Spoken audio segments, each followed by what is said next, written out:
I grew up in former Yugoslavia. That's a country that doesn't exist anymore, and the part where I'm from is now Serbia.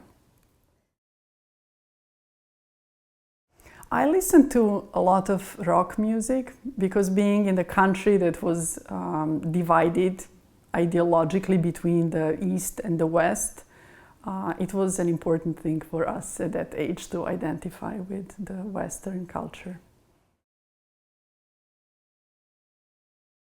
I wrote a piece for several friends in high school, and we had a performance of that piece, and there were several older composers in the audience, and especially one who was really dear to me, Rudolf Brucci. He is not alive anymore.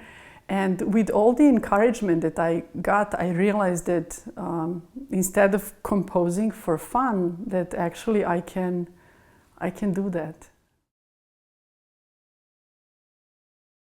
Well, as I was growing up, we did a lot of drawings and did little sculptures in clay and objects in clay, and did a lot of writing.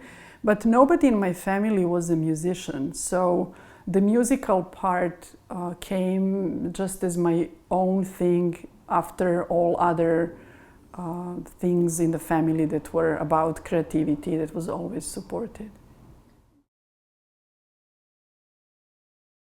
I was a child, and I remember that I was so overwhelmed by the power of that language and the language without words, and how easy it was communicate without a word being spoken.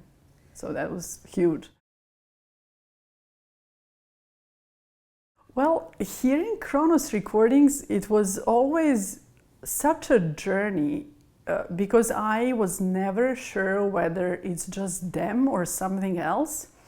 And then when I finally met them, and of course it would say it's Kronos Quartet, but there were so many other things and sounds and textures. And the string quartet music that I grew up was something completely different. So the amplification, all kinds of textures that they have been creating over years were such an expansion and just such an amazing, colorful, rich world that I had never heard before that. Well, I think the fact that I have been trying always something new and different with them, and I have written a lot of pieces for them at this point, which for me meant that every new one was a discovery for me. And I feel that by now I learned so much about them as a group and how they put pieces together and how they put themselves into the music, that it's always such an open space, knowing all of that, to try something out that I haven't done before. So I think that maybe that element of surprise, what's the next thing that's coming, that was a part of their decision to ask me to do it. So working on My Desert, My Rose, which is a part of 50 for the Future collection, I was thinking about the freedom that comes at a very high level of understanding who we are and what our environment is.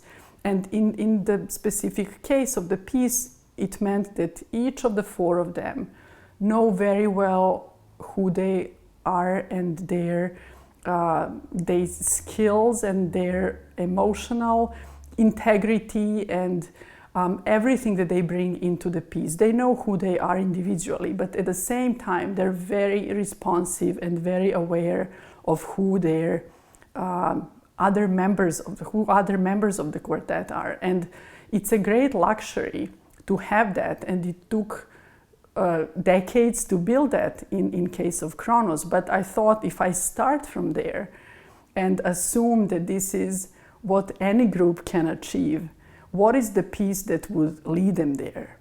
So that was the starting point of this piece: how to integrate the freedom and the commitment and precision that comes with quartet playing or any group playing.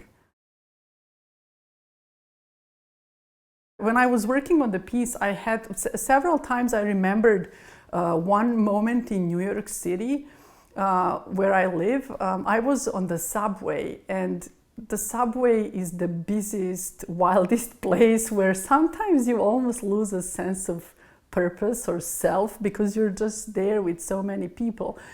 And as I was getting on the train, I had that feeling of being slightly overwhelmed or slightly, not lost, but just a part of something really huge where my little step into the train was so insignificant and just another, little dot in that New York universe. So I get into the car, the subway car, and in the car, here and there are two of my friends who don't know each other sitting in the same car. And we realize that, we get all together, the two of them meet, we share the train for a couple of stops, and one leaves, the other leaves, I leave. And in a way, this is like a metaphor for what this piece could be, a sense of purpose, a sense of one's own journey, and then just trust that things coincide and that there is a portion of time where we join in something that's larger than us, but that we also create at the same time. I'm very visual, so a lot of things about music also, I see it's easier for me sometimes to see the form to understand it. So visual part is very strong.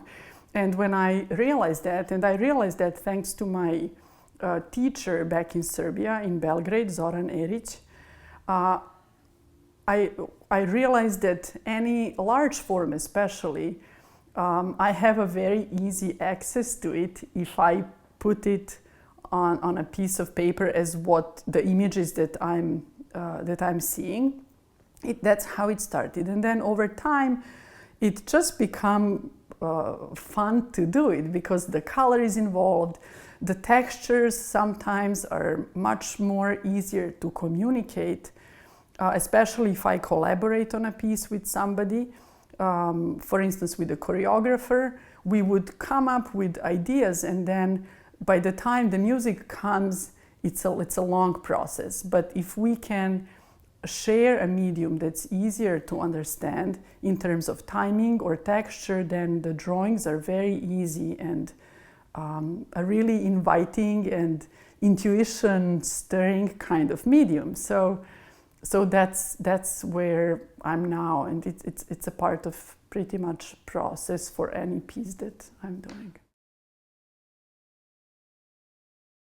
So this is the final sketch that I did for the piece, where there are time markers, the half of the piece, the second third of the piece, meeting points that are like coincidental meetings that then where everybody takes off together.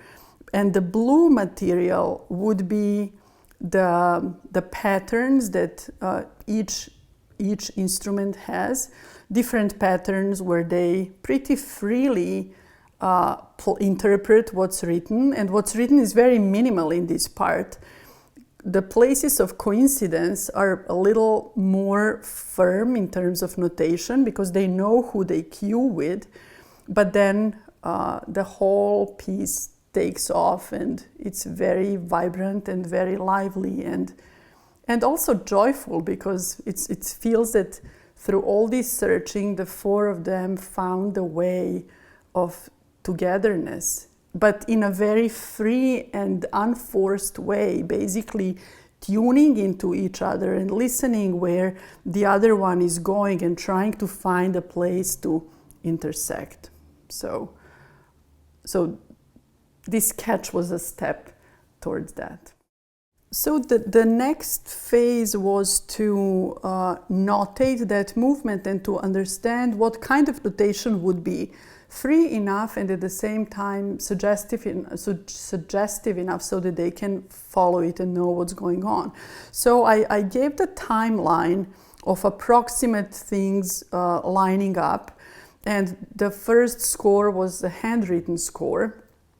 And over time also the interesting thing that happened was that I realized, and also talking to the quartet, we realized that we don't need a timeline.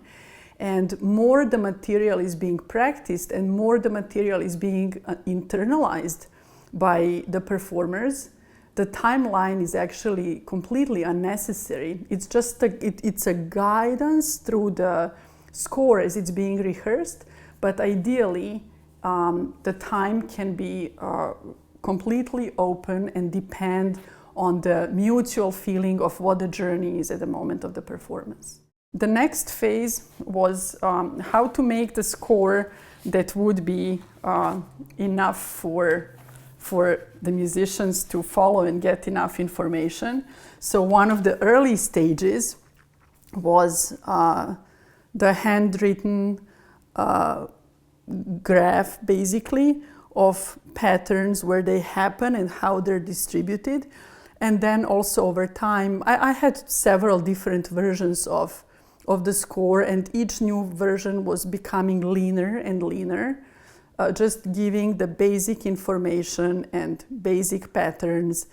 And I almost feel that those patterns should be memorized and freely played throughout the piece. So that would be ideal, that the patterns are memorized and then combined together in a very free way until the moment all instruments come together and start playing together with the notation that's actually it's actually fixed at the very end of the piece. A lot of time and thought and understanding of who you are as a musician needs to come into any piece. And I don't think it's only the piece that I wrote, but just dedication to what's important and to what the choices are, and then it reflects on everything else.